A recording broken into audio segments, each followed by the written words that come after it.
Debatable. మన ఇప్పుడు దేశవ్యాప్తంగా ఏం చెప్పారంటే క్యాస్ట్ సెన్సెస్ని కూడా తీసుకొస్తాను 31 తర్వాత తీసుకొస్తాను కేంద్రం నిర్ణయం తీసుకుని రిజిస్ట్రార్ జనరల్ ఆఫ్ సెన్సెస్కి కూడా ఆదేశాలు ఇచ్చింది, దాని మీద నడుస్తుంది. సో ఈ తరుణంలో మీరు గణాంకాలు లేవు, బీసీ రిజర్వేషన్లకి మీరు 50% దాటకూడదని రాష్ట్ర ప్రభుత్వాలకి వీళ్ళు చెప్తున్నప్పుడు, సుప్రీంకోర్టు కానీ ఇతర కేంద్రం కానీ చెప్తున్నప్పుడు, అది దానికి పరిష్కారంగా జనగణన వచ్చినప్పుడు ఆ డేటా ప్రకారం ఎంత పర్సంటేజ్ ఉంటే అంత పర్సంటేజ్ ఇవ్వచ్చు. డెడికేషన్ కమిషన్లు తెలంగాణ, ఆంధ్రలో ఇతర రాష్ట్రాల్లో ఏర్పాటు చేసినా కూడా చెల్లవనే చెప్పే పరిస్థితికి వెళ్ళింది. సో ఇప్పుడు జనగణన మీరు స్పష్టంగా ఇప్పుడు 27 మార్చి ఏప్రిల్కి వస్తుంది కాబట్టి మీరు ఇప్పుడు డిలిమినేషన్ యాక్ట్లో రిజర్వేషన్ల పర్సంటేజీలు ఎప్పుడైనా అమలు చేయొచ్చు. మీరు వేరే యాక్ట్ మీరు పాస్ చేసిన తర్వాత ఇవన్నీ చేయొచ్చు.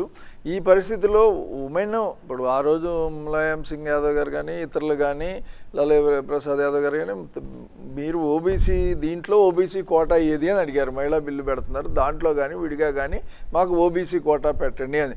మరి కాంగ్రెస్ పార్టీ కానీ బీజేపీ పార్టీ కానీ లేదు లేదు అంటే లేదు సెన్సెస్ లేదు కాబట్టి ఇప్పుడు చేయదలుచుకున్నారనుకోండి చివరి 6 నెలల ముందైనా ఈ డిలిమిటేషన్ అయిపోయిన తర్వాత ఆ పర్సంటేజ్ ఉంటుంది కదా. సరే మళ్ళీ ఇన్ని రాజ్యాంగం ప్రకారం కుదరవు కాబట్టి ఎందుకు ఇప్పుడు చేయాల్సిన ఆలోచించాల్సిన సీరియస్గా ఎందుకు అని నేను అంటున్నానంటే, ఒకసారి ఇది చేసిన తర్వాత మళ్ళీ 30 ఏళ్ళు అయితే 40 ఏళ్ళు అయితే డిలిమిటేషన్ మళ్ళీ సీట్లు పెంచడం అనేది 50 ఏళ్ళు అయితే 60 ఏళ్ళు చెప్పలేం కదా.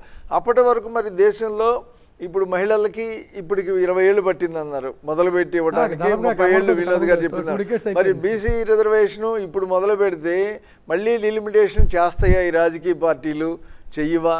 మరి జాతీయ పార్టీల్లో బీసీ నాయకత్వం ఉందా లేదా? లేనప్పుడు కనీసం మిగతా ఆ పార్టీల్లో తీర్మానం చేశారు, బీఆర్ఎస్ పార్టీలో కేసీఆర్ గారు ఆధ్వర్యంలో అని చెప్పి ఉన్నారు. మరి ఈ పార్టీలన్నీ ఈ రకంగా తీర్మానాలు చేసిన పార్టీలన్నీ కాంగ్రెస్ పార్టీ కానీ అటు ఆంధ్రాలో ఉన్న తెలుగుదేశం పార్టీ కానీ వీళ్ళందరూ ప్రభుత్వాల్లో ఉన్నారు కాబట్టి పార్లమెంట్లో మీరు బీసీకి కూడా పెట్టకపోతే మేము మద్దతు ఇవ్వని చెబుతారా?